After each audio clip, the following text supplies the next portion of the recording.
began with a rainy night in the 1800s when an eccentric craftsman, Victor Halloway, created the ornate mirror in his dimly lit workshop.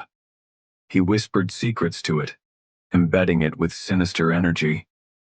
Victor's apprentice claimed he saw his own death in the mirror, blood pooling at his feet and a shadowy figure with hollow eyes standing behind him. The next day, the apprentice vanished. Over decades, the mirror passed hands, leaving a trail of fear and disappearances. Rumors spread that it showed things that never happened, or hadn't happened yet. Centuries later, the mirror was sold at a mysterious auction. A wealthy collector, Marissa Vale, bought it, oblivious to its cursed past. Marissa displayed the mirror proudly in her modern penthouse, unaware that it would soon unravel her life. One night, Marissa saw something strange. Her reflection smiled when she didn't. Over the next few nights, the shadow in the mirror grew clearer. It was always there, watching. Marissa stopped sleeping, convinced the shadow was following her in real life. Desperate, Marissa consulted an occult specialist, Nathan Grayson, who warned her to stay away from the mirror. Nathan explained that the mirror didn't reflect reality, but people's hidden fears, and sometimes their darkest desires. Marissa dismissed Nathan's warning, convinced she could handle it alone.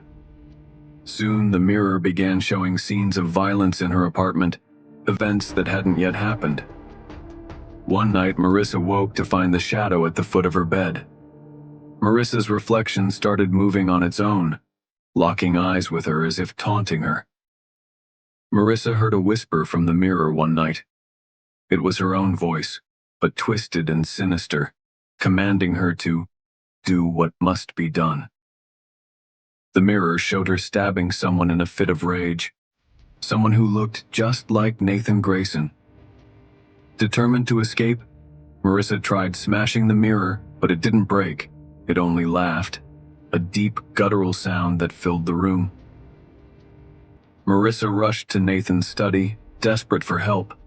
He warned her that the mirror would consume her soul if she didn't abandon it. When Marissa returned home, she found the mirror in her bedroom, even though she'd left it in the living room.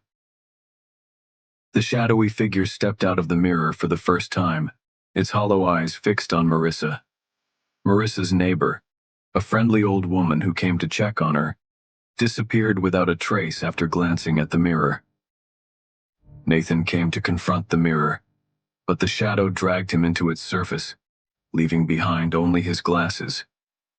Blood-red words began appearing on the walls. "It's your turn, Marissa."